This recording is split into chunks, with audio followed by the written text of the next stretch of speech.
sometimes it's so fascinating what rappers can get away with, you know? Back in the day, I'm a dirty, broke-ass rapper, but somehow a girl's letting me crash her place for free, rent-free. I'm like, how did I pull that off? The lifespan of an Asian gangster is kind of short. They'll go from like really hard gangbanger and then like they'll become like a real estate agent. Yeah, they make up their mind. Yeah, like all of a sudden they're like a successful insurance broker.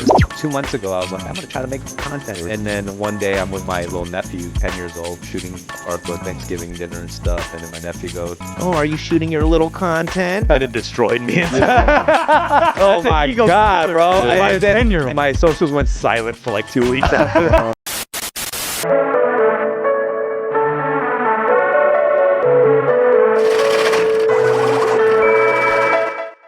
Can we get a drum roll, please?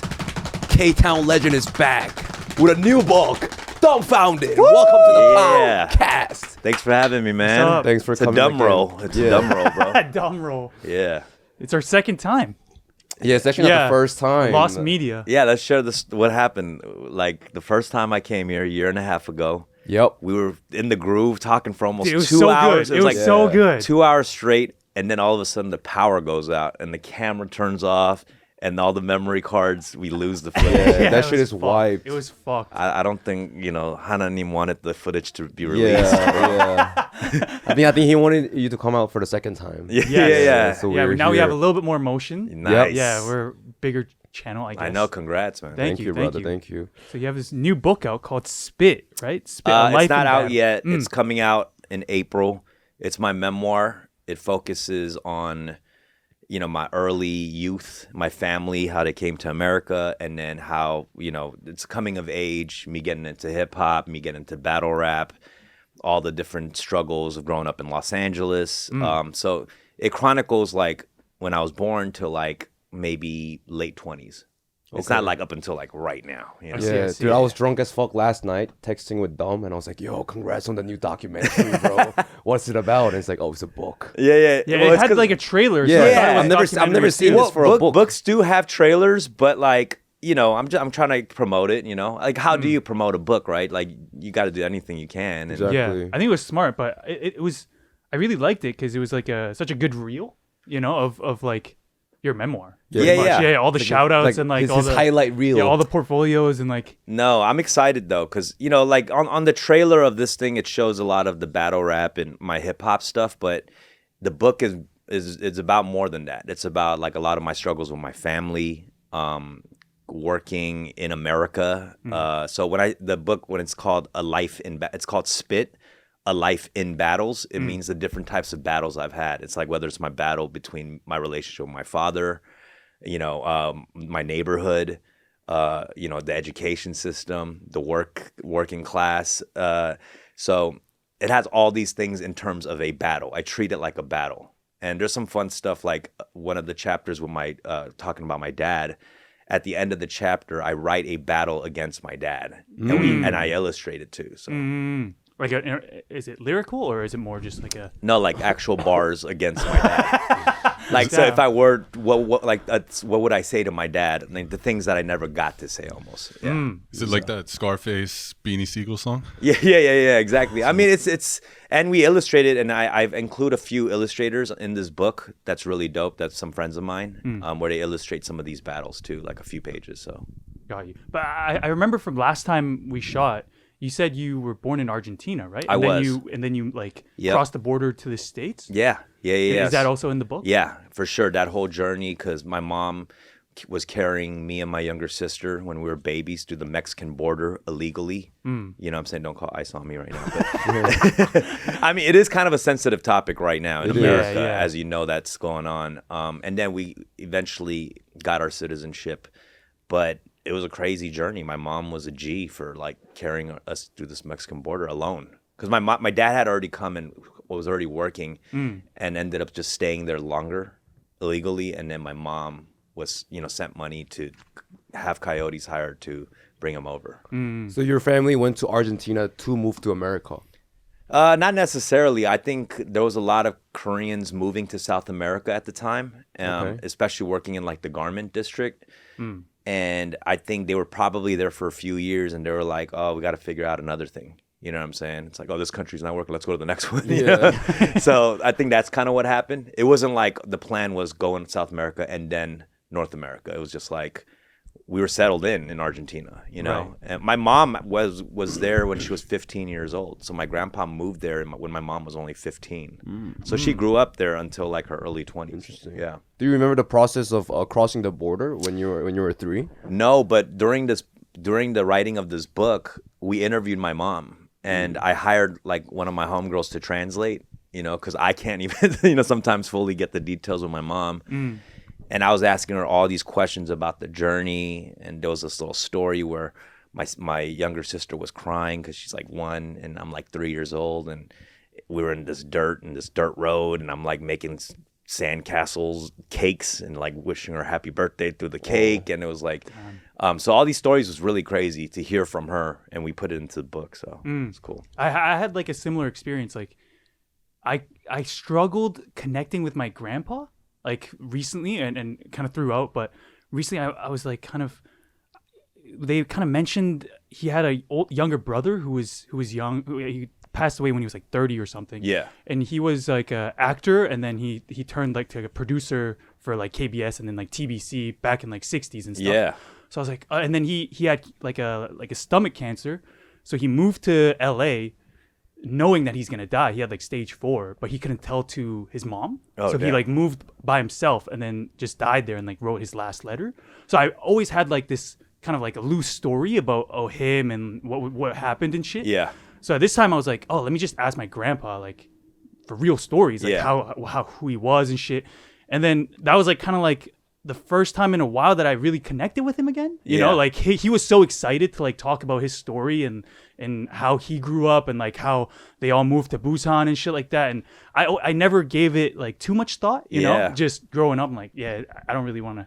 Well, because they don't, because our parents don't talk about anything. They never want to like share something, and once in a while they'll say something casually, like, "Oh yeah, I was a fashion designer." I'm like, "What?" Like, like just some like crazy cool thing that they just throw away, and you're like, "What the hell?" So, I think if the communication part is an issue for me personally with my parents, because my mom and dad speak Spanish and Korean, and when they moved to LA, they never had to learn English. Right. Because there's Latinos everywhere, there's Koreans everywhere. You can get by with those 2 languages. So they've been there over, almost 40 years, and they still don't speak good English. Yeah. You know what I'm saying? Their Spanish just got better. Yeah, I mean, it's frustrating because I still got to do shit for them, like English. I got to call like the phone company and cable company and shit like that. But it's crazy that they could still just get by. Damn.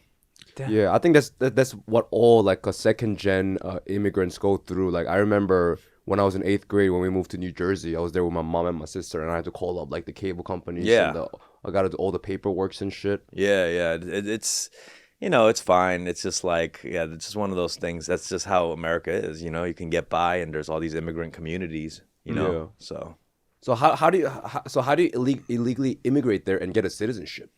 There's laws like you stay a certain amount of time and you can apply and stuff. So there's a lot of immigrants that could go through the proper paperwork process to do it.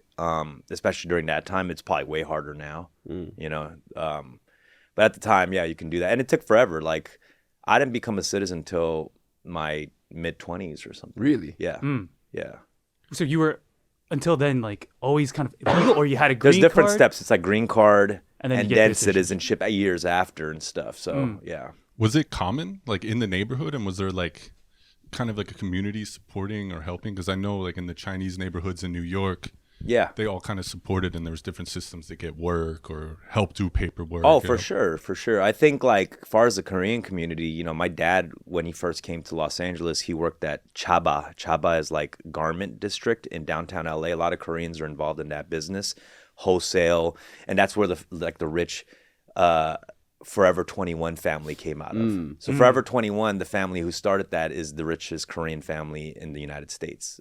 Oh, it's or they were at one point, and it's run by a Korean family. And I went to church with this family, and I talk about this in the book. I'm like, I should have married into the family because they got like a daughter my age and stuff, But it's they are like kind of the Korean American dream story where like they had a business that was in this industry of wholesale garments. Like, imagine like fast fashion, Zara, you know, all these companies. That started with like Forever 21 was kind of the pioneers of that stuff. From downtown Los Angeles, they were selling wholesale clothing. They took it into the retail space and created this huge empire. But yeah, my dad was kind of from that business in downtown LA, working there, and a lot of Koreans do that business. I saw like a documentary on the American Apparel story. The guy who like founded that, and he also had the same thing. He had like a huge garment district in LA and stuff. Right? Yeah, that's similar. That's similar of like doing wholesale clothes and then taking it to a retail space and, you know, creating these empires. How do Korean people get into this garment business? A lot of South Americans. So they come from South America. In Brazil, Argentina, Colombia, like a lot of the Koreans who come from there are bringing like this kind of business of clothing manufacturing. I guess we're just like good at it. It starts here too. Like with his DDP grandfather Daemun type came deal. up. It's that kind of business. And chaba is a Korean term for jobber. So the word is jobber. And they call it Any job you can have. Which I don't know what. So if you look up jobber, it'll tell you like what that means. And there's like, I think it means specifically for the garment district too. Jobber, and then not Jabberwocky. Yeah, take out Los Angeles. Just do jobber. Yeah, jobber, Korean, LA, and there should be some sort of jobber market. Yeah, and there's like you could type in definition or something, but it's like this. It's like wholesale. Sometimes a lot of junk, you know, like my dad wasn't more in clothing. He was more in like toys, like fake jewelry, bandanas, you know, like things like that. How'd you get into rap from that? Was it? Well, my first exposure to rap was like I would go to work with my parents when I was a kid because they couldn't afford a babysitter. So I'm at the store all the time. Working? Yeah, working. Cardboard boxes, dollies, tape guns, you know, like all that stuff.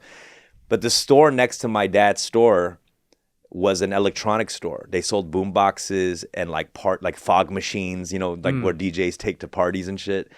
And this Indian dude owned it, and they would just play hip hop music on the radio stations on the boom boxes all day. It's overstimulating shit all the time. But I remember just listening to early like West Coast gangster rap, and that was my first exposure to hip hop when I was a kid. So if that guy started playing rock music, I would have gotten into rock music more. But he was playing hip hop all day, so that's what I got into. That was my first exposure, and then just at some point in my teenage years, you know, I partaken in all the elements of hip hop. Like I DJ'd, I did graffiti, I breakdanced, sucked at all of it, and I sucked the least at rapping. So I was like, okay, this is my element. Damn. Yeah. I think one thing.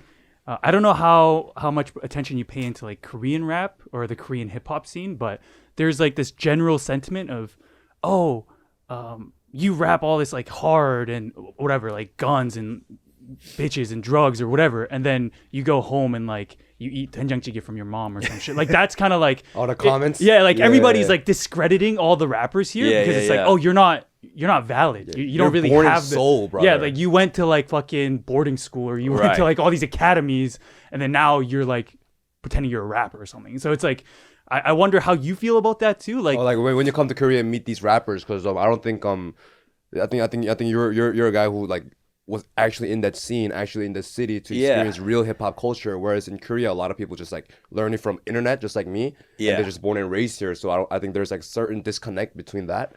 Well, first of all, there's people in America too that don't rap about the lifestyles they live. Yep. Do you know what I'm saying? Yes. There's like internationally, there's cappers everywhere. You know what I mean? Like it's not a Korean thing. You know, there's Korean American gangster rappers that eat doenjanjjigae at the crib and then, you know, rap about whatever they want to.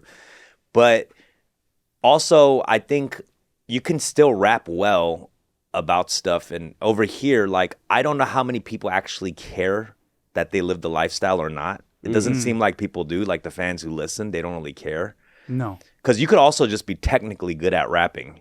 You know what I mean? You know, Yes. I think it's just hard for anyone to rap about stuff like just eating doenjanjjigae and living a happy life. Going like taekwondo. no one, you know that no one wants to hear the, I eat doenjanjjigae, I'm a good student type rap. You know what I mean? And maybe people do. Maybe they should try, you know, good student rap. You know. But was it like that for you too? Like, did you have did you feel like you had to also like kind of validate yourself in that industry, or like, because I'm sure it was like there weren't around Asians that were doing what you were doing? I actually think like what helped me was that I wasn't doing that when a lot of people were doing that. I think a lot of Asian American rappers at the time when I was rapping, they had something to prove, and they wanted to be a lot harder because we were kind of Asian American were kind of made fun of a lot when I was growing up.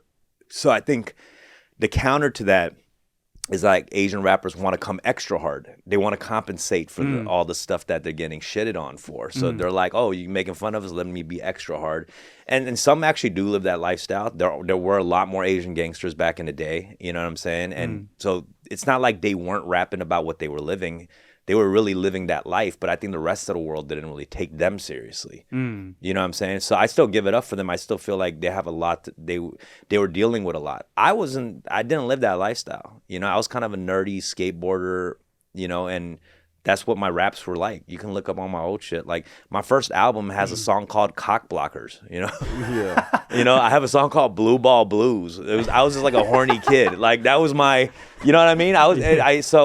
But I think that made me stand out because while there were all these other Asian rappers who wanted to sound like Pac, I was just like this kind of nerdier Asian kid. And so I was like a counterbalance to it. But there's no right or wrong answers. Everyone's just doing their thing. And I got a lot of respect for those Asian rappers at the time too because they had a lot of ASEAN pride.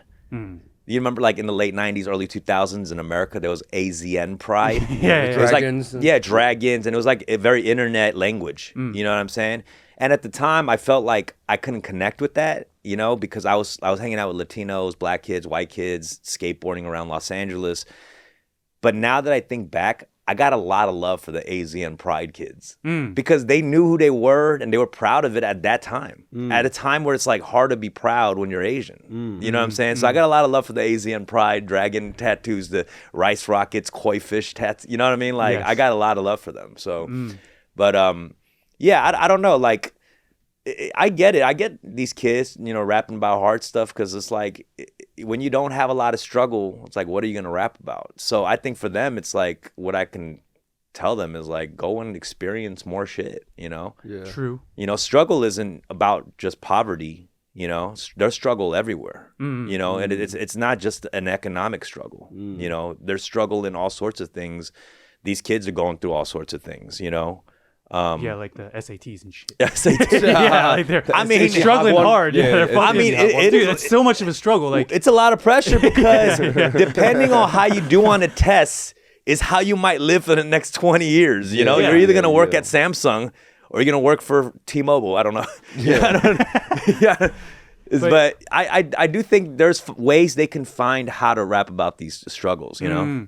I think I think they have to get, like, there's an element of being more creative on that front. I think it's just because hip hop and they like admire that culture, and it's they see the internet's so huge now, so they can see everything and they have like translations of the lyrics. Sure. I think 10 years ago, like ASAP Rocky would drop a song, nobody would understand shit what he's saying In Korea. Yeah, in Korea, nobody gets what the fuck he's saying. Right. Like, and they're talking about like drugs and all this shit, but they didn't really get it. They just love the look and like the swag and everything and the sound of it. But now they actually, I think they do get the culture. Like the culture has seeped in more, so that they see that culture and they want to like replicate that here. And is there more criticism from the masses about that stuff too that you're talking about? Like, do they get criticized more? Like, you know, you're not struggling. I think there's definitely less, bro. I think the biggest criticism they got was like when Toki and The Quiet was doing the Illionaire shit, and when they first brought this like flex culture into Korea, and they're like, oh, you're like so not humble or whatever, and that's what you get criticized on. But I think nowadays, like, I think those kids who listen to like Toki and The Quiet and stuff, now they're like my age and people in their 20s. So I think, like you said, it's sipped into their culture more. So I think they're more open to those ideas nowadays. Yeah. I think like Korean underground rap is more political. Like, I think that's the kind of thing that the Korean young kids are more like. Yeah. That's the kind of the topic that they can rap a lot about. Yeah. Yeah. It's like, this president or whatever. It's like, it's more political somehow. And it's not really about like oh, the lifestyle or whatever. It's I think Korean people are just like, now if you talk about drugs or bitches, it's just not stimulating. As much. Well, I also don't think, to the topic you were talking about, how, hip hop comes from struggle and like people want to hear about struggle. I think that's different now. I think Gen Z kids, like they like nepo babies and chaebols. You know what I'm saying? Like they don't care about struggle stuff no more. In America, it's like that too. It's not fashionable anymore. It's like, it's okay that you come from a rich family, and like it's almost cool because it's like this lifestyle that no one knows about. Some of the biggest influencers on TikTok and Instagram are like rich people who talk about the newest purses they purchased and stuff. Yeah, and like they're the quarter zip shit. And they're huge. They're like, these influencers are huge. No one's on there like, I don't want to hear about a rich person, blah, blah, blah. They're just like, oh, this is sick. Their cat eats caviar. It's like, like they're fascinated by this lifestyle. It's not the way it is anymore. And I think it's kind of weird. It's so like, I remember back in the day, just always, it was like kind of cool to come from struggle and making it out of there and turning it into something, Now more people are just fascinated with that kind of lifestyle and shit. Yeah, I think that's kind of related to the anime trend nowadays. I think back in the days it was kind of like to come from struggle, like Naruto and shit. Their parents died and he becomes Hokage, right? But I think nowadays what's popular is like there's this kid and this kid has all the like the superpower and he's like born with he's born with the superpower and yeah. he's like chilling. So I think there's definitely a shift between people who like what they like, what they find fashionable. I think effort is just like not cool anymore. Trying is just not hard, bro. I think it's cool though. I'm always on the trying is better. Of course, because I tried all my life. You gotta nerd out. Yeah, and shit, I mean, I think a huge thing is rage bait. Because like I love doing that. Yeah, like Oxford, dictionary or whatever said the word of the year was rage bait in 2025. Love that, yeah. And I think it's like a sign of the times. It's weird because like it's such a fascinating concept for me because I've always just wanted to be liked. These kids now, like, they don't give a fuck about being liked. Like, you can hate me, but you're still watching me, you're still listening to me, you're giving me engagement.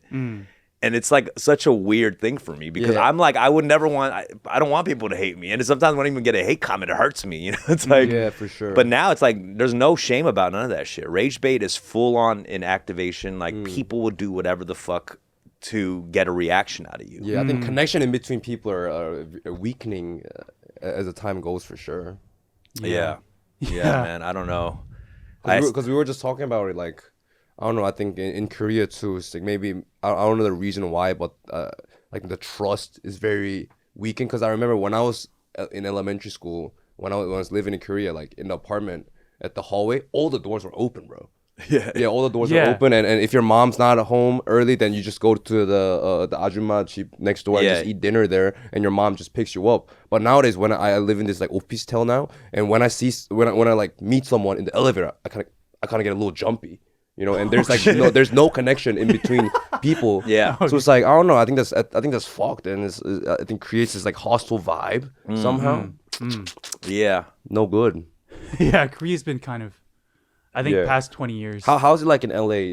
Is it a little bit better? Because I don't know. I think when I was living in Cresskill in Bergen County, suburbs people are pretty nice. Like they maul your We're definitely not leaving our doors open. I'm putting triple locks on that shit. You know what I mean? I mean, it's not. I'm gonna be honest. Los Angeles is not in a good place. It's gone. The crime rate's been up. More unhoused people everywhere. So that's why I feel a little guilty. They don't use homeless anymore. Yeah, I mean, unhoused. That's the proper. You know what I mean. So I'm gonna use the proper terms. Okay. I'll use that too because I'm media trained. So no. But the thing is, it's like I think I feel guilty because people always ask me about like Koreatown, right? Because they know I'm a representative of Koreatown, and I'm talking about like, oh, my favorite places to eat, and it's like fun nightlife and all of that stuff. But then I'm jogging on the street, and there's like people on fentanyl and like drug problems, and it's bad. It's not in a good shape. You know what I'm saying? I think they have a lot. The city itself has a lot to figure out, and I don't know how it's gonna get back to the place it was, or not that it's been super great for the last 10 years or whatever, but it's not in good shape. And I think that's just a sign of like the whole country in general, you know. Was it ever like in a good place? Because I remember like the riots and shit, and it wasn't like the Koreans kind of fighting with each other. If anything, it was like them coming together and shit. I mean, there's always been issues, but that wasn't just an LA issue. Like that's an injustice in America, you know, like a whole problem in America. But LA in general wasn't a good place because it's where Hollywood is, you know, like the idea of LA is like TV, film, entertainment industry. It's Tinseltown. It's booming. I think a lot of the economics are struggling in America. Like jobs are down, and LA thrives on Hollywood jobs, and it's just not in a good place, you know. What about like Koreatown? Because I always kind of have this ambiguous kind of imagination about LA Koreatown. Like, oh, there's a lot of Koreans there. You ever been there? I've been there once or twice, and I eat like BCD or some shit. But that's like the only thing I know. But that's it. It's just BCD. it's pretty much BCD. Yeah. No, I you know, I always say this: if Korea as a country did not explode in pop culture, skincare, you know, all these K entertainment things, Koreatown would not be popular. No. Do you know what I'm saying? Like the neighborhood and the culture of Koreatown is popular because Korean culture blew up. Yeah. Do you know what I'm saying? Yes. Like that's why the neighborhood got gentrified way slower. There's not much, you know, like still there's tons of Korean restaurants and stuff because people go there to experience Korean culture. So you're not going to see too many like American, you know, restaurants and stuff. Like they opened up a Sweet Green that's like a salad chain. If you guys don't know, it's like a huge salad chain in America in K-Town, and it lasted only a few months and it closed down. That's like a McDonald's not surviving. You know what I'm saying? And it's like it's because people don't go there for Sweet Green. People go there for Korean barbecue, doenjang, whatever, BCD. You know, bro. Everything closes after 1 in K-Town. I mean, it's everything closes, you know, at 2 a.m. in LA. You can't get any alcohol. And I was there for KCON, and like we're drinking, and it's like 1 a.m. It's like, okay, as a Korean person living in Korea, okay, now we start. And it's like, oh shit, and the guy was like, oh shit, it's all closed down. Yeah. And they have this like illegal like 노래방. You can like go after to. hours. Yeah. Yeah, that's the thing. I mean, I will say K-Town, you know, I think because of the Korean culture having the late night drinking culture, they have to create some sort of after hours and stuff. Yeah. Give me something. You know? Yeah. Were you there when the riots happened with the? I was a kid. I was like 6 years old. But I talk about some stuff in the book too. One of my memories was we're pulling into this market right here, actually, this exact picture, Kaju Market. Oh, that's sick. And this is right here. Cute on the, that's hard. Yeah. Old school shit. So I like that. We're pulling into this parking lot during this time, LA riots, and there was a old security guard Korean guy, and all the security guards in Korean are like ex-Korean military, so they're dressed in like crazy military. Maybe they're like red full shit. fit. Yeah, like with the little awards and the medals and shit. I'm like, you don't need to wear the medals right now. You're protecting vegetables. No, it's just. But like, I remember my dad pulling in with his old like Oldsmobile and stuff, and she's like, "Gazel, like you know, there's a mob coming, like get out of here, you know." So I remember that, and my dad had a business too. So yeah, this was, and you know, a lot of my dad wasn't part of like the Rooftop Koreans or anything, but he had a lot of friends who were part of this and stuff. Yeah. Like, what impact did it have afterwards though? Like, do Korean people earn more respect in the city after this happened? Yeah. I think the problem is like, yeah, they protected their businesses, but ultimately the more important thing that didn't happen was like the dialogue between the Black and Korean community, like like actually talking about these issues. It's one thing to like, it's great that they were able to protect their own community, and that's very commendable, you know, but I think more so that's important is like the communities need to talk about what the real issue is here. Yes. Do you know what I'm saying? Yes. And I think, I don't know if that conversation has actually like fully happened and there's an actual understanding, because if you go online, there's still a very huge disconnect between communities, you know, whether it's Asian and Black communities, Latinos and Blacks, or Blacks and Black, Latino and Korean. Like there's so much disconnect. That's one thing about the internet in general. I think everyone is so quick to say, you know, shit on each other without any nuanced conversations. You can't talk about a thing in a 1 minute TikTok. It's deeper than that. You know what I'm saying? It's there needs to be more dissecting of the real issues and how these things came to be, you know? But just because somebody's so like politically charged and angry and they just rant for a minute and a half on a TikTok and everyone's like, yeah, sister, preach. You know, it's like, I truly think a lot of this stuff is just them virtue signaling and just wanting props online. You know what I'm saying? Virtue signaling. I don't know if that motherfuckers really care or are truly passionate about fixing communities. They're just creating more divides. Do you know what I'm saying? And they just want they want likes and they want to be validated. They want the other communities to love them, you know? And it's like, are you really doing this for the sake of like bridging the, you know, creating a bridge or getting engagement, you know? Yeah. And even they do it with right intention. I think the understanding of it is going to be so shallow because they have to move on to a next topic next week. Oh, yeah. Which is hot, you know what I'm saying? It gets the most engagement. I noticed that on TikTok. You know, it's like it's not like, get ready with me. It's the biggest engagement is like, I hate when people blah blah blah do this and the rage bait. Yeah. It's all just a ranting stuff that gets the most engagement, and people thrive off this stuff, and it's like the most toxic thing in my opinion. Yeah, and I think just like having those type of media out, I think it just implement fear in people because a lot of time it's just like videotaping someone like I don't know like jaywalking or whatever, and it's like a big news and of course we can hate on it, but I think back of our mind we think that, oh fuck, that could be me. Yeah, I jaywalked like last night. You know what I'm saying? So I think people just can't move with, you know, some level of freedom, and obviously there's going to be no love if your heart is filled with fear, right? Yeah, man. What are some like Korea rage bait topics? Like in Koreatown or Korea? In Korea right now? So many. I wonder like.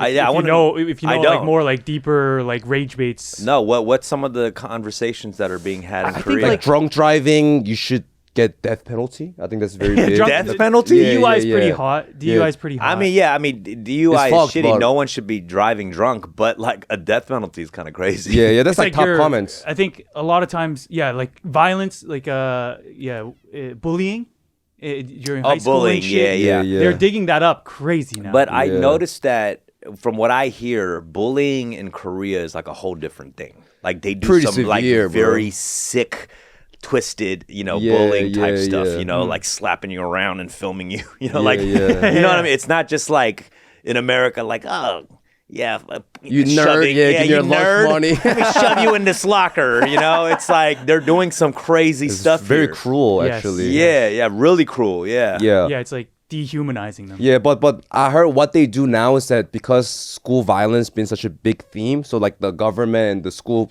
they implement like to punish the people who do the school violence, so like they can't even get into college and shit. But what they do now is like they like threaten other students for, okay, I'm gonna fucking claim that you committed a school violence to me. So I think like the roles are reversed now. It's like school violence.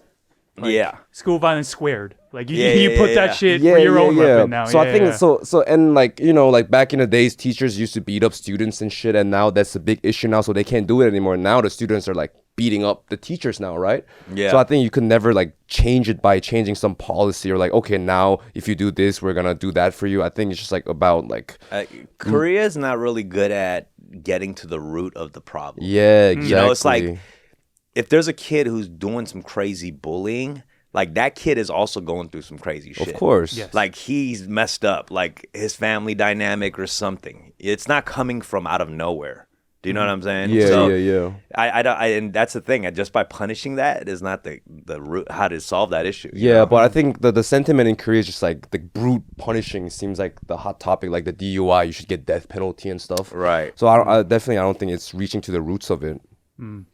I'm kind of curious. Like we were talking about rap stuff. Like I love rap and hip hop too, just as a listener. Yeah. But I just turned 30. Yeah. So, like, there's a part of me thinking like, oh, am I too old for this? Like, of like just like listening to like new rap coming out. There's like some new trends. Like especially drill was where I kind of got lost. Like, I was still like on with trap. I was like, oh yeah, this is hard. I like this.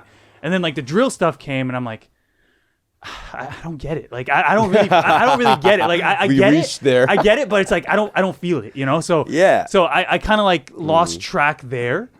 But, you know, especially like coming from you, do you have that feeling as well? Like yeah, bro, I'm turning 40 next month, you know? Yeah. Congrats. Next month I turn 40 years old. I used to battle older dudes back in the day and make fun of them for being old. You know? Yeah. You old ass motherfucker. Like I battled, you know, like 10 years ago, I battled this rapper named PH, rest in peace, he passed away, but like he wasn't even that much older than me, but my angle was like, you're old as fuck. Yeah. Like your battles used to be in black and white, you know, like, you know, I used to have all these jokes. Like I used to play Super Mario Brothers in the arcade. You played Super Mario Brothers, the board game, you know, like I had all these comparisons and like, it was just like, and it's so funny looking back on that because I'm like the older one. I'm older than how old he was when I was battling him, you know? And I remember saying all these lines about, you know, you're pushing 40, you know, and all this stuff. And now I'm turning 40 and it's tough. I always think about this is like when I got into hip hop, I came in with the attitude of I don't give a fuck, you know. Now I give a fuck, Exactly. you know. Yeah. Like if I get a parking ticket, I'm paying it tomorrow, you know. I used to be like fuck the police, you know. Now I'm like I'm paying a parking ticket tomorrow, like you know. It's like and it changes. Like I'll always have a slightly rebellious attitude, but like I think people tend to care about things like it just comes with age, you know what I'm saying? But the energy is something you can always kind of keep, you know. And I think when you rap, and it's like that's the amazing thing. I still feel young. Like I don't want to be an ajashi. Like I never do. You know, I have friends like golfing and getting in heavy into, not that there's anything wrong with golfing, because I know golfing is getting a resurgence and young people are getting into, but I refuse. I refuse to get into golf because my dad always played golf and that was like the thing that I always associate with ajashi. So I'm like, I don't want to get into my ajashi mode. And, you know, I see so many of my friends who are leaning into it. I don't want to lean into it, you know. I'll have a more wiser attitude towards things and stuff, but I always love hip hop, man, and I always still try to understand new shit that it's not really for me or I get. But the more I listen to it, I kind of still get it. You know what I mean? I'm like, okay, I see why this is like cool and different, you know, and people look at it as a different thing. But yeah, it's not easy to all of a sudden adopt it into your life. You know? Yeah, there's like that's the discrepancy. It's like I like it as a form of expression and like the sonically. You don't feel it. I like it, but it's like I think after a certain period I couldn't get it. But like if I look back at like, but why I liked trap or stuff like that, like if I look at like Chief Keef's like old like first music videos. Yeah. Oh, it's like the I don't give a fuck. Like it's like the adolescent like that rebelliousness that I can still kind of derive from watching it, but even though it's like not really in me, or ever was in me, I still like admire it. You know, like, this guy is so fucking hard that he doesn't give a fuck. Like he really doesn't care. So I'm just like, oh, that's so. I really respect that, but I was never that. But now it's even getting older. I'm like, oh, I don't even get that. And they're like talking about killing and shit, and I was like, oh, I don't know if this is it. You know, but maybe it's just me, like after a certain period. It's a generational thing. And a lot of times if it's like, if we don't get it, it's like not for us. You know what I'm saying? And you got to be okay with that. Like, I feel like, I mean, hip hop is youth culture. You know what I'm saying? Like, I guess there's ajashi rap, you know, you can listen to ajashi rap and there's people who talk about mature topics and shit. You know what I'm saying? You know, paying their mortgage and shit, you know. Paying parking tickets in time. Yeah, exactly. I mean, there is. And there are older rappers now, too. Yeah. I think actually that's the one thing that is different now. There are actually rappers that are over 40 and stuff, you know. And still doing like well. Yeah. And, like, you know, still like get even, the respect like of Freddie Gibbs is like 40 and up, you know. He's still hard. Yeah. Well, Danny Brown, you know, all these rappers are older. That's true. That's true. Yeah. Killer Mike. Yeah, like, Killer didn't Mike. get success until he was about 40, you know, and obviously the top rappers are more on the younger side, you know what I'm saying? But I do think like there's still things that, you know, are affecting in the hip hop community. Like we lost some of the greatest young rappers in the last like 5-10 years. Yeah. You know? Like at the top of their game. you know, Juice WRLD, Mac Miller, you know, Lil Peep, XXXTentacion, like all these rappers, they were like dudes who would headline a hip hop festival. Yes. That died at the top of their game. It's so crazy. You know what I'm saying? And like that, you know, obviously that's because of drugs, you know, in the industry for sure, you know. And that part, I see it too. You know, I come from a lot of that, and you know, I've had my own addictions growing up and stuff like that. So I really feel for that. You know, I have a pretty close relationship with that lifestyle, I feel. Yeah. I was gonna mention, you said like just growing up and in the community, like you were exposed to some bad things, but you obviously didn't decide to go that route. Yeah. Do you think hip hop played a part in that? And like, 100%. If hip hop was now how it is now, in like the transition from like, the way I put it is almost like hustle culture to junkie culture. Yeah, for sure. Do you think it would have been as positive for your life? Oh yeah, I mean that is the shift that happened, because back in the day it was like, you know, everyone rapped about being, you know, the dealer, you know, not the consumer. You know, I'll say like I wasn't, you know, I sold a little weed here and there back in the day, but I wasn't like a hustler like that. I was more of a consumer for sure. Yeah. You know, I would say like definitely at the time, you know, I had so much freedom. My parents had so many issues with themselves, you know, domestic violence. My dad was an alcoholic, so I had a lot of freedom. You know, that's I was able to run around the city when I was like 11, 12 years old, like doing whatever I wanted, coming home at 2, 3 in the morning because my parents had their own issues together, you know? But, and at that point, if you have that much freedom, you can go like a really bad route, you know? Yeah. And I had those moments where, yeah, I did a lot of drugs and, you know, partied and went crazy, but I also discovered hip hop. So I got the biggest addiction I ever had was freestyling and rapping, you know, more than any other drug. So that part definitely like guided me towards the right way. Even my younger sister is 2 years younger than me, and she was even crazier than I was. Like we were bad kids. Like like we weren't no gang affiliation, nothing, but we were bad. Like stealing shit, breaking shit, like out in the street with some badass kids, you know. So but yeah, hip hop definitely guided me in the right direction. I was super addicted to rapping. Yeah. Like insanely addicted. Like there were still like gang cultures in Koreatown back then, right? Yeah, of course. There's Asian gangsters, Latino gangsters, you know, black gangsters, and I was around it too. I have a lot of friends that were, you know, gangbangers and stuff like that, but I was kind of like nerdy, you know, rapper kid that was around them.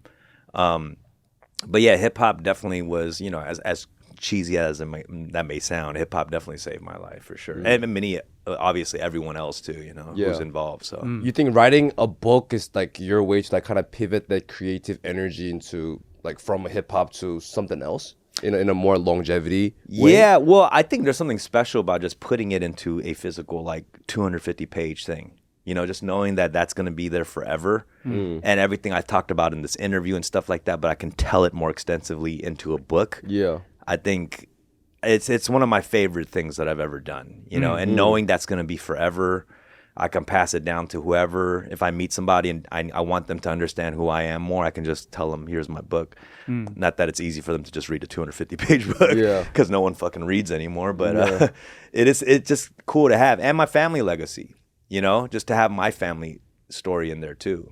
I think it's dope, you know. Did you find it therapeutic at all, just going through the whole bro. process? Yeah. That was the biggest thing, because I've never gone to therapy, and I should.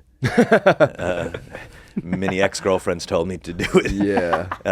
It's their go-to. It's like, oh, you need to go to therapy. Yeah. The go-to move. It's their go-to move. I've broken up because of that. They're like, you said you were going to go to therapy since the beginning of our relationship, and you never ended up going. I'm like, I'm going. I got ChatGPT. I don't know. No, but I've obviously it's important. I'm this year, that's one of my resolutions, is to actually start going to therapy.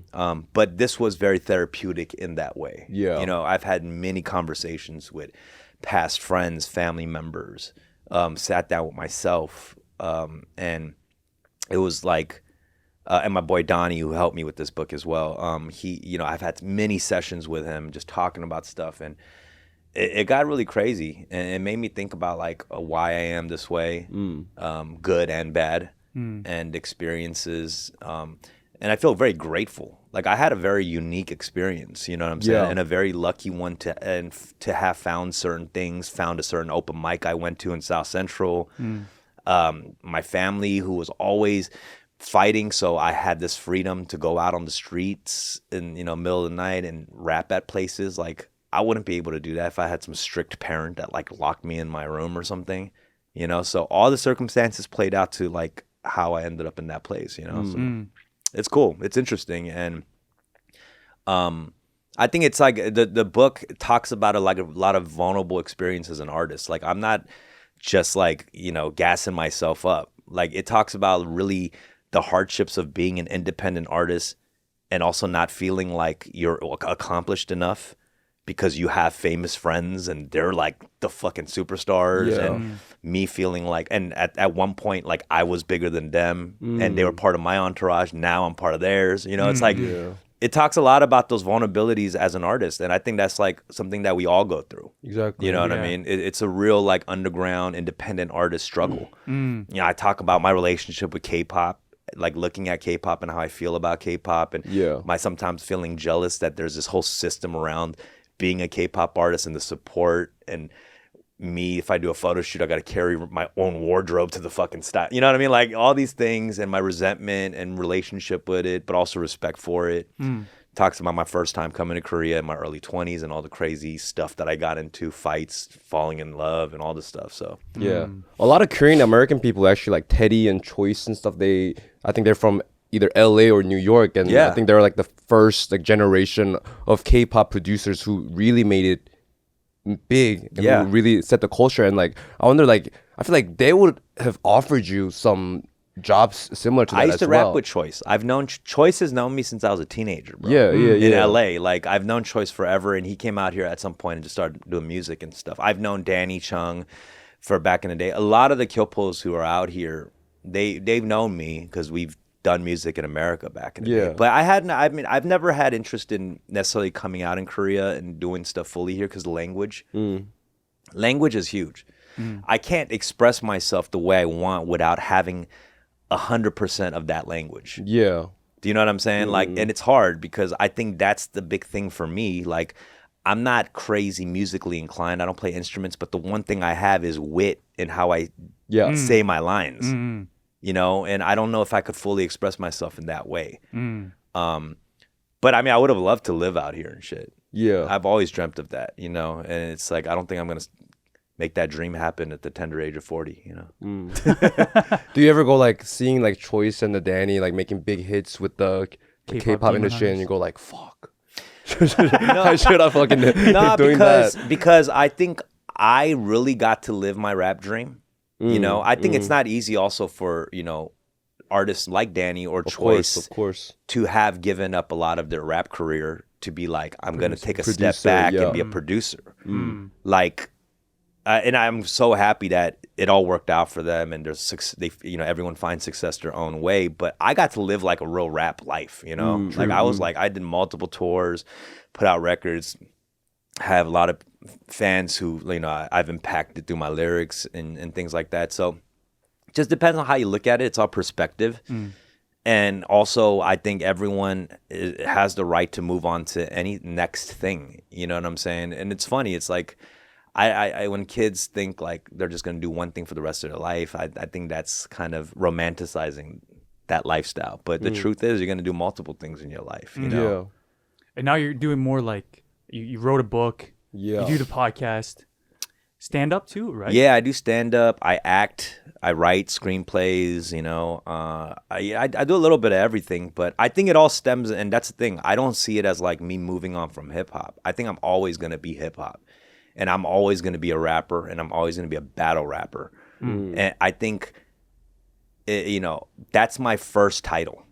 I'm not all that stuff. I'm a battle rapper. You know what I mean? And I think I'm not going to move on from hip hop. I bring my hip hop and rapper energy into anything that I do. You know what I'm saying? So it's not like I'm leaving anything or I used it as a stepping stone. No, it's like, this is me, you know? So, and I think that's the most thing that everyone has to carry on. It's not, you know, hip hop is too precious for you to just use as a stepping stone. No, like you You participate in the culture. You're part of the culture now, and you better take that with all these other all these other spaces too. Yeah, it's more like a, I guess, mentality almost.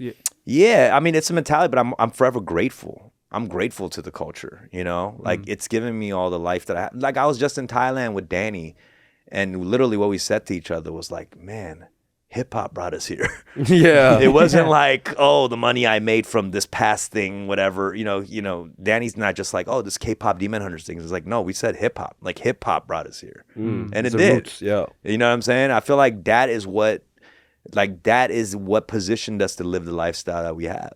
You know. What about you? I mean, you're also a rapper. Doing a podcast. I mean, shit.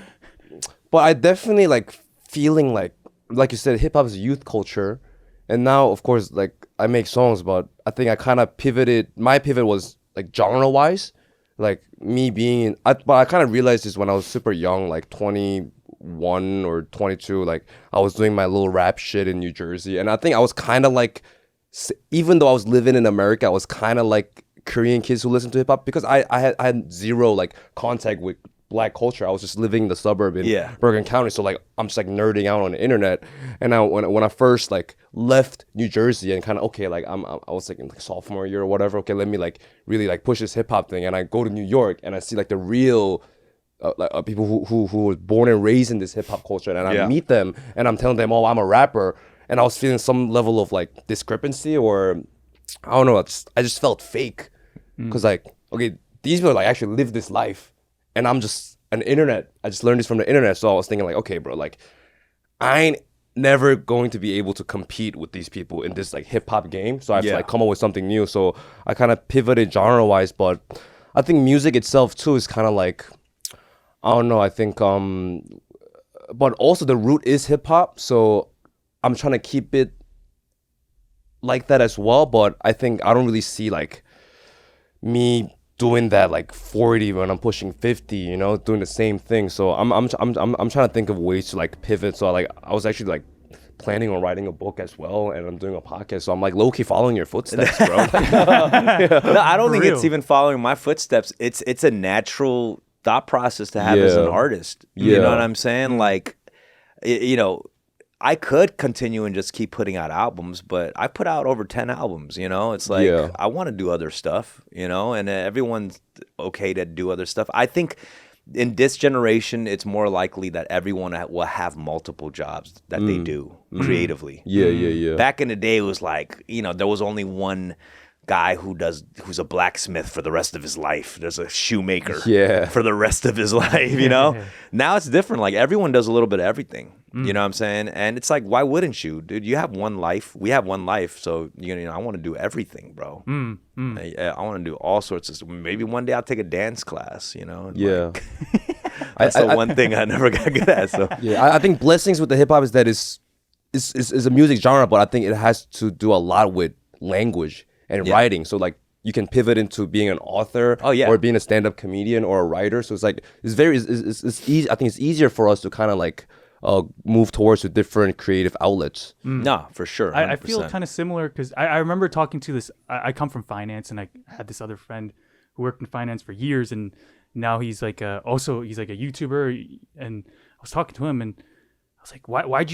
you get into finance? And he said it was like the best general way to just get to the world. It was like the fastest track to open doors for him. And that's what I think, like even within finance or like business in general, you start with like banking, and then you're like this guy who can like talk people into sales and do all this shit. Like you build this like interpersonal skill set, and then you can go into like more niche kind of like private equity or whatever it is, like if you stay in finance. But a lot of these people that did finance, like they'll do like just fucking become a troll and like be on YouTube because they feel like it opened the doors for them, and they saw the world in a way that like, oh, I can do that, and I can talk, like, you know, it's what I'm doing as well. It's like, oh, I think I can talk, so I'll just do this, you know? So I think it's similar for me, like the finance part with like the hip hop. It's like finance kind of just opened a lot of doors. Similarities with finance and hip hop. It's like, it's just like the biggest like it's like the lowest cost and like the fastest track to like see the world almost. That was how it was like for business people. Like, and it's funny because he also was thinking of like, oh, if I'm not gonna make it as a rapper, I'm gonna be like a finance guy. So it's there's like some level of like in middle school I was thinking there's like some level of like glory and fame and like the money part, and I think there's similarity for sure. I think it's like comes from like a similar root of like I want to get fucking big, like I want to fucking be the man or whatever it is, like I want to fucking make it. And I think it's the biggest thing is like whatever outlet you choose, you get a chance to tell people what you're about and what you represent, and that's how opportunities come about. You know, I was able to tell people who I was through my rap style and battle raps.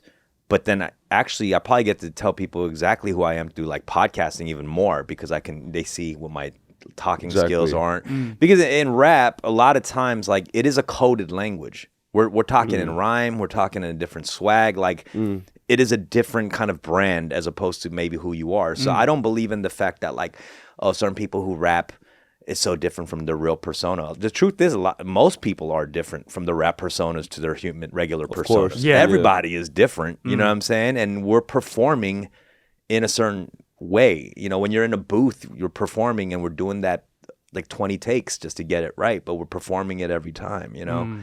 But yeah, I was a kid as a rapper. Like my rap persona was the cool superhero that I was. You know what I mean? Like, of course, I'm not going to go into the booth and be like, I'm going to be the exact same person that I am, the guy who's getting bullied at school. No, you know what I mean? I'm going to go into the booth and I want to be harder. I want to be cooler. More exaggerated version. More exaggerated version. I'm not going to be like, oh, I have a chance to be someone else. I'm not going to do that. I'm going to be myself. You know? You know what I mean? Like, why would you do that? Like, True. Yeah, I'm not getting bitches at school. I'm not going to get bitches in the booth. You know, it's like, That's funny. That's But you know what I mean, though, right? It's like yeah. It was my way as an awkward teenager to be like, have a chance at being cooler and people liking me more, making more friends, and somehow having a different persona. Was it about acceptance for that? Because I feel like, especially that generation of hip hop, and even like just me coming into like the hip hop media scene 15 years ago, like there was even a level of like gatekeeping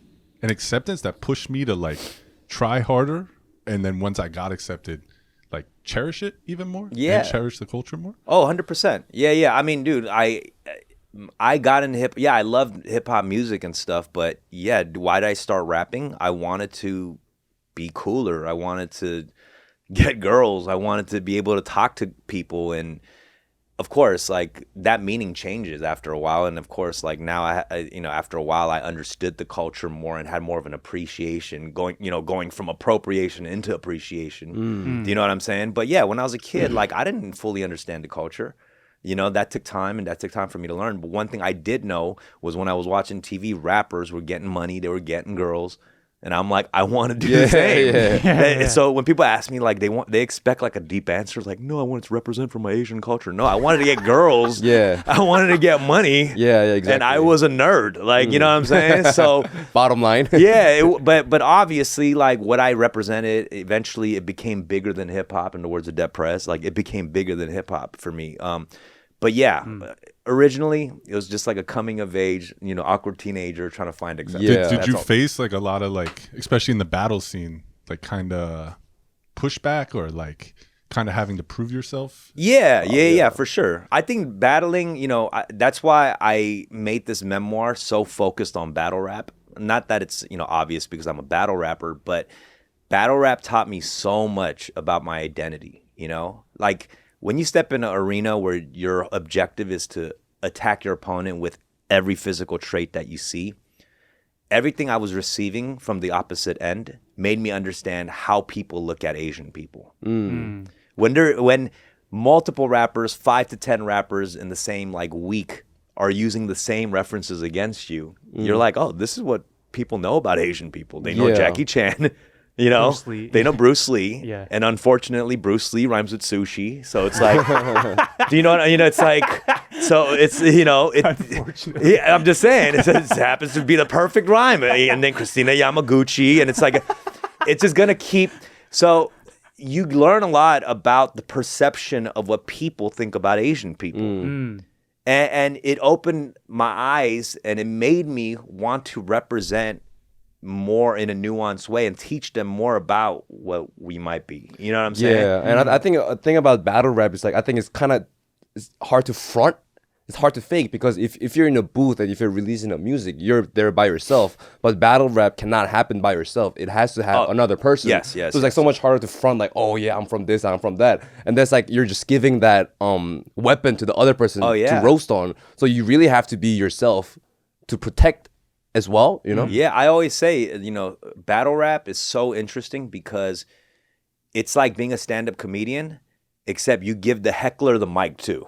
Do you know what I'm saying? It's like, okay, go ahead. Now you roast me. You know, it's like, and the amazing thing is like now, you know, I went from different evolution of battle rap. I went from the original style of battle rap where like you sign up on a sign up sheet and they call 2 random names up on stage. Some 8 Mile shit. Yeah, and they put on a beat and you freestyle. And then I went to the evolution where you prepare for the battles. Like both sides prepare for weeks, write stuff for each other, and then you perform it. And the craziest, and people think that's easy, it's actually way harder when you write for stuff because they also are writing for you and you're coming with the best shit. It's not like freestyle and I'm like talking about your shoes and look how dirty his shoes are. You know, like, no, they're like talking about your mom, your medical records, you know, and it's brutal. It's fucking brutal. And the craziest thing is you prepare all this written stuff and you only get one chance at it.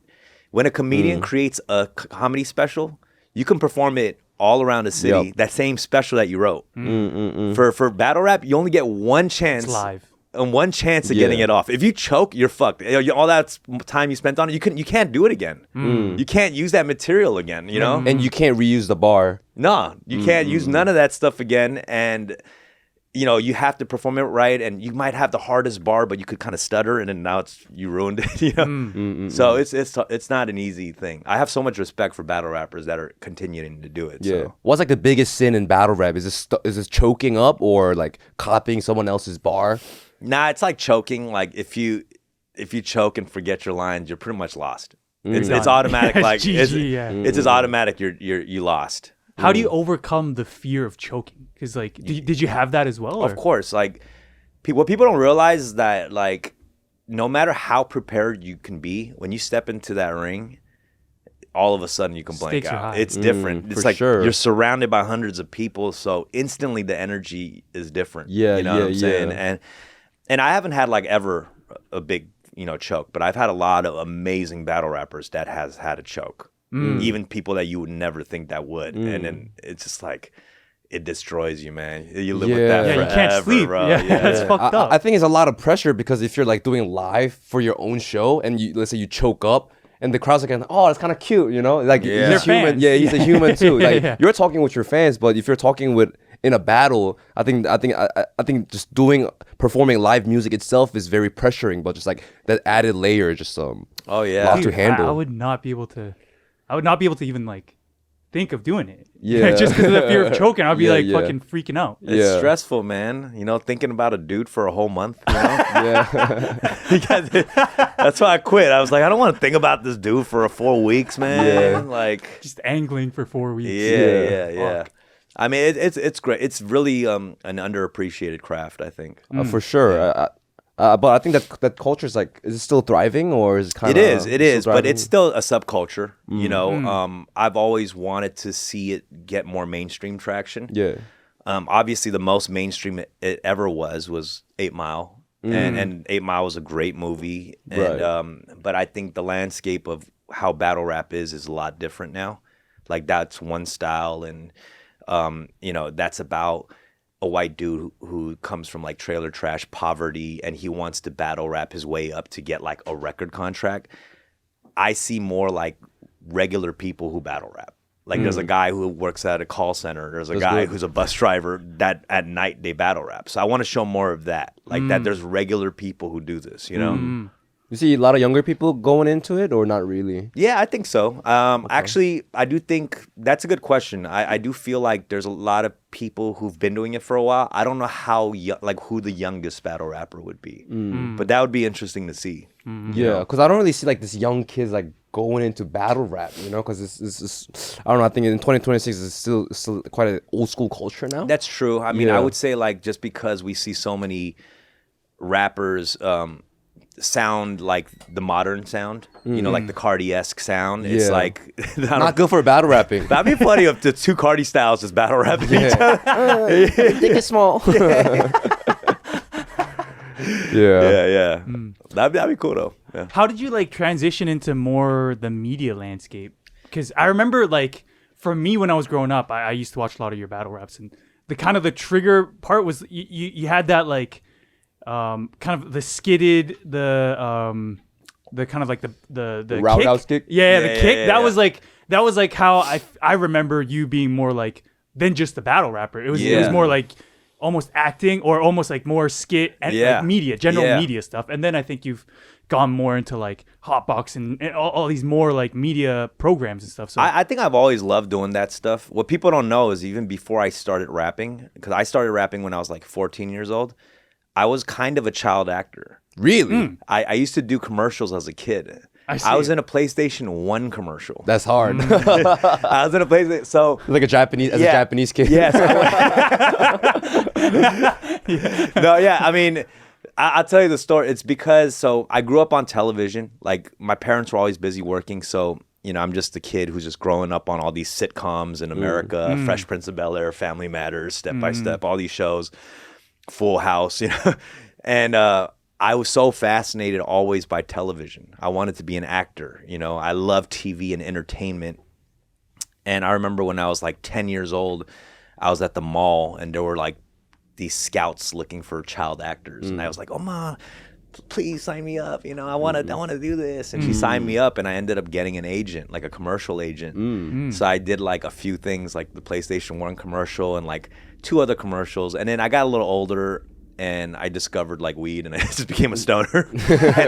and I think when you're a teenager, don't do it, boys. Well, when you're a teenager, I think you start getting more into music a little bit more than anything else. It's hard to want to be like a Disney kid, you know, when you're a teenager. Yeah, it's not cool. Yeah, you're trying to be cooler. So like, I got more into music, and so when I got into music, I think I still tended to be more of a performer in a way, like freestyle and battle rap, more than just like in the booth. I liked like being out and like performing in front of people, you know? So that kind of happened with the shift, but I was always into directing and movies and film, you know, and this was kind of like my way back into it. Like I think when I started doing music videos, that was kind of my way. That's why I have a lot of these fun music videos that's not just me rapping in front of the camera, but like that's more skit-like and stuff, because it was kind of my way of co-directing, you know? And I've always shown interest in that. But one thing about me, I constantly just do shit. Like I don't stop doing shit. I like making stuff. I like putting stuff out.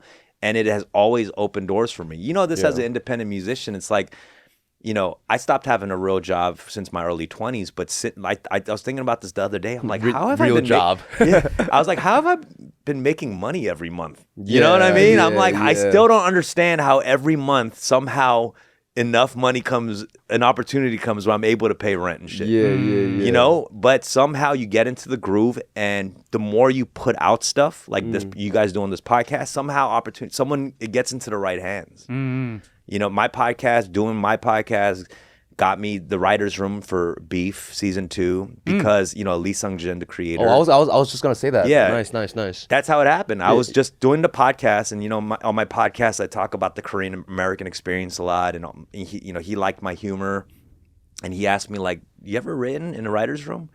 I was like, "Nah, I didn't." But he's like, "I think you might be good at it." Had a meeting with him in A24, and then got hired for the writer's room, you know, for Beef. Like, I was watching season, I was like, why didn't hit Dumbfounded up? You know? As an actor. Yeah. I mean, well, I did audition for season 1. I didn't get it, but you know. Which role did you audition for? David Cho's. David Cho. Yeah. But that's hard to beat. But no one was gonna get that except David Cho because he was like a scary hung in that, you know, and he killed it. He killed that, and I love David too. So, and after that, and I also auditioned for the role that Rec got. Rex Dizzy. I think you should have gotten that role. Yeah, no. Rec killed that, so he made more sense for that. But of course, I was like, I wanted to get a role in one of the greatest shows, you know. But it's all good. It all came full circle because I didn't get those parts, and I was bummed out. But all of a sudden, you know, Lee Sung-jin hits me up about a writing position, and to me, like, it was so much more valuable, like what I got out of that, being in this writer's room with some of the great minds and seeing how that works. So that was amazing. He really gave me my break in like writing, I feel. I couldn't have learned that in any school, you know, and it was amazing. But yeah, that's what I mean. It's like you put yourself out there, and some of these strange opportunities come. Yeah, you know. Yeah, the podcasting really puts you out there, like, for sure, because you're just there and you're just being yourself every week. Yeah. Like, you gotta do do it every every week. week. Thank you. Watch the Beef season 2 and Spit, the battles in life. Are we wrapping up? Is that it? No. It's overtime. Yeah. Overtime. Okay. The paid video. Paid wall. Okay, now let's be real, bros.